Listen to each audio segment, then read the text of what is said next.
प्रवेश करू नये। त्याचबरोबर कोपरगाव तालुक्यातील ग्रामीण भागातील अनेक प्रश्नांसाठी कोपरगाव शहरातील तहसील कार्यालयासमोर एकलव्य संघटनेच्या वतीने साखळी उपोषण करण्यात येत आहे। दररोज वेगवेगळ्या ग्रामीण भागातील समाज बांधव येथे येऊन साखळी उपोषण करत आहे।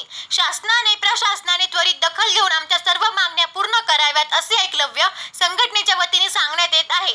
या उपोषणासाठी एकलव्य आदिवासी संघटनेचे संस्थापक अध्यक्ष माजी मंत्री शिवाजीराव ढवळे साहेब हे देखील या ठिकाणी उपस्थित राहून मार्गदर्शन केले आहे।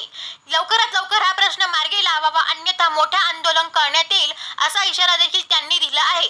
हे साखळी उपोषण यशस्वी करण्यासाठी एकलव्य संघटना जिल्हा कार्यकारिणी सदस्य सुभाष पवार, जिल्हा कार्यकारिणी सदस्य भाऊसाहेब गायकवाड, तालुका अध्यक्ष उत्तम पवार, टायगर फोर्स तालुका अध्यक्ष दिलीप पवार, तालुका कार्याध्यक्ष निलेश ठाकरे, तालुका उपाध्यक्ष बाळासाहेब मोरे, तालुका संघटक रघुनाथ माळी, तालुका संपर्क प्रमुख नाना पवार, टायगर फोर्स संवत्सर गट प्रमुख अर्जुन सोनवणे, तालुका मार्गदर्शक विनोद माळी, ब्राह्मणगाव गट प्रमुख बाबासाहेब बर्डे, ज्येष्ठ कार्यकर्ते रोहिदास पिंगळे, कडू सोनवणे, विठ्ठल पवार, शिवाजी वाघ, कैलास पवार, एकलव्य संघटना समस्त आदिवासी समाज परिश्रम घेत आहे।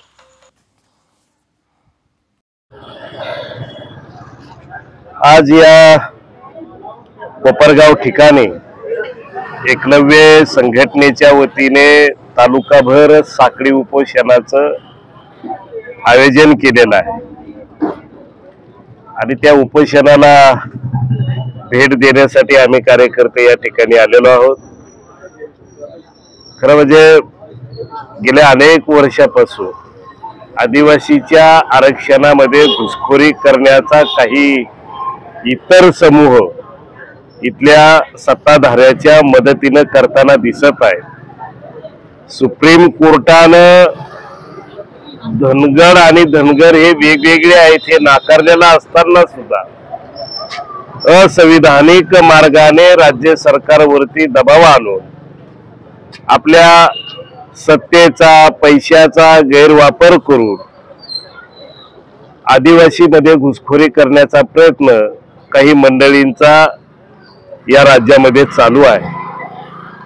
निवडणुकीच्या तोंडावरती समाजामध्ये जातीमध्ये धर्मामध्ये तेढ निर्माण करून आपली राजकीय सत्तेची पोळी आपल्याला भासता येते का असा केविलवादी प्रयत्न इथले काही जातीवादी सत्ताधारी करत आहेत। आणि मला वाटतं पुरोगामी महाराष्ट्रामध्ये सगळ्या जाती धर्माची लोक गुन्ह्या गोविंदाने नांदत असताना इथल्या सत्ताधाऱ्यांनी या जातीमध्ये द्वेष पसरवण्याच्यासाठी असंविधानिक मार्गाने आम्ही तुम्हाला आरक्षण देऊ अशा पद्धतीचे लेखी पत्राद्वारे लोकप्रतिनिधी सुद्धा राज्य सरकारला देत आहेत आणि त्या समूहाला आश्वासन देत आहेत। आणि म्हणून राज्य सरकारचं केंद्र सरकारचं धोरण बघता आदिवासीच्या आरक्षणामध्ये कुणाची घुसखोरी करण्याचा जी.आर. काढते की काय या भीतीपोटी महाराष्ट्रातला आदिवासी आज रस्त्यावरती उतरण्याची भाषा करतोय। कोपरगाव तालुक्यामध्ये त्याचाच परिणाम म्हणून लोकशाहीच्या सनदशील मार्गाने कोपरगाव तालुक्यातल्या प्रत्येक गावचा माणूस याच्यामध्ये सहभागी झालेला आहे। दर दिवशी एका गावची लोक या ठिकाणी साखळी उपोषणामध्ये सहभागी होणार आहे। रात्री एका गावची आणि दिवसा एका गावची। आता काय म्हणणं आहे यांचं? त्या निवेदनावरती 33 मागण्या आहेत। आरक्षण अबाधित राहण्याबरोबरच काही स्थानिक पातळीवर म्हणजे तहसीलदार असतील, BDO असतील, नगरपालिकेचा शिवो असेल यांच्या अधिकारात असणाऱ्या काही गाव पातळीवरच्या मागण्या आहेत। मूलभूत सुविधा उपलब्ध करून देण्याच्या संदर्भात साधी मागणी आहे की राहत्या घराखालची जागा नव्हती का, जातीचे प्रमाणपत्र घरपोच द्या, राशन कार्ड द्या।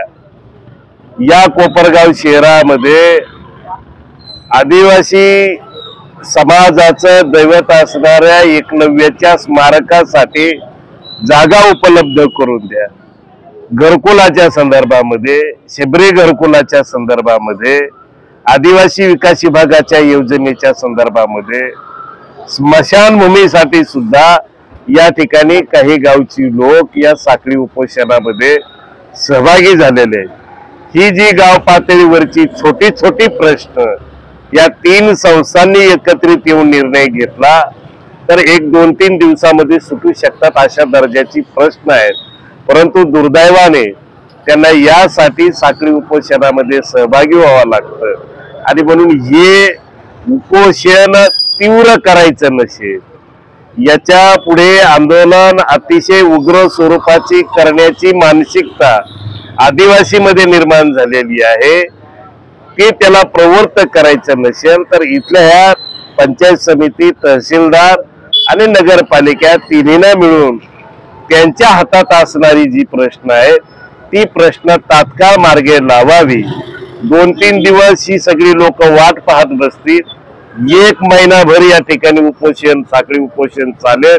पण या 1 महिन्याच्या कालखंडामध्ये याचं लोन साऱ्या जिल्ह्यात पसरल, जिल्ह्यातलं लोन महाराष्ट्रभर पसरल, संपूर्ण आदिवासी रस्त्यावरती येईल.